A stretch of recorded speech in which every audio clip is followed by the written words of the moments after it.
परंडा तालुक्यातलं वाघे गव्हाण हे गाव पुराच्या पाण्यात पूर्णपणे बुडालं। त्यानंतर जीव वाचवण्यासाठी माणसं सैरावैरा पळू लागली, विस्थापित झाली। घर सोडून बाहेर पडलेल्या अनेक माणसांनी जिथं जागा मिळेल तिथं आसरा घेतला। आता याच गावात आहे आणि या विस्थापिताचं आयुष्य आपल्याच गावामध्ये जगण्याची वेळ इथल्या सगळ्या शेतकऱ्यांवरती आलेली आहे आणि या सगळ्यांच्या जेवणाची व्यवस्था इथं करण्यात आलेली आहे। हे सगळे पूरग्रस्त आहेत।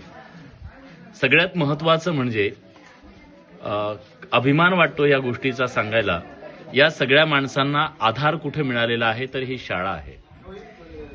जिल्हा परिषदेची शाळा आहे। या शाळेमध्ये सगळेजण आहेत, त्यांच्या जेवणाची राहण्याची व्यवस्था इथे करण्यात आली आहे आणि ही व्यवस्था कोणी केली आहे तर ही या शाळेतल्या शिक्षकांनी केली आहे। ज्या गावामध्ये ते नोकरी करतात त्या गावात नोकरी करत असताना ते गाव पाण्याखाली बुडालं आणि मग या गावाला मदतीचा हात देण्यासाठी सगळ्यात पहिल्यांदा कोण आला असेल तर इथले शिक्षक आले। मदत घेऊन ते गावामध्ये पोहोचले, जेवणाची व्यवस्था गावकऱ्यांच्या त्यांनी केली आणि हेच इथल्या जिल्हा परिषद शाळेतल्या शिक्षकांचे ऋणानुबंध जे गावासोबत जोडलेले असतात।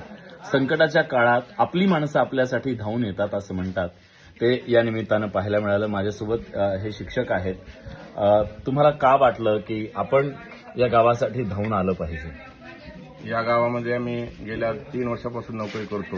या गावानं आम्हाला खूप काही शाळेसाठी लागणारे साहित्य दिलं, मुलांसाठी आम्हाला प्रेम दिलं आणि कुठंतरी एक सामाजिक बांधिलकी म्हणून या लोकांच्या वर वेळ आलेली आहे या महापुरामुळे।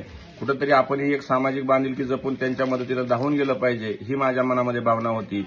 गेल्या 2 दिवसापूर्वी एनडीआरएफची टीम पोहोचवण्यासाठी आम्ही शर्तीचे प्रयत्न केले आणि एनडीआरएफची टीम या ठिकाणी पोहोचवली आणि या लोकांना, या शाळेतल्या मुलांना कुठेतरी खाऊ गेला पाहिजे म्हणून आम्ही त्यांना खाऊच्या रूपानं दिलं आणि लोकांसाठी जेवणाची सोय आम्हाला आमच्या पद्धतीने होईल या पद्धतीने आम्ही जेवणाची सोय केलेली आहे। आणि आता शाळेच्या या वरांड्यामध्ये कदाचित अनेकांनी शाळा आता पाहिली असेल, आपलं नातं असतं सगळ्यांचं शाळेसोबत, तर ही सगळी मंडळी आहे। आमच्या सुद्धा जेवणाची व्यवस्था यांनी इथंच केलेली आहे आणि या शाळेमध्ये या पूरग्रस्तांना आज जरी विस्थापिताचं आयुष्य जगावं लागत असेल, इथं आसरा घ्यावा लागत असेल, तरी या शिक्षकांमुळे मात्र या संकटामध्ये या सगळ्यांना एक मदतीचा हात नक्की मिळालेला आहे।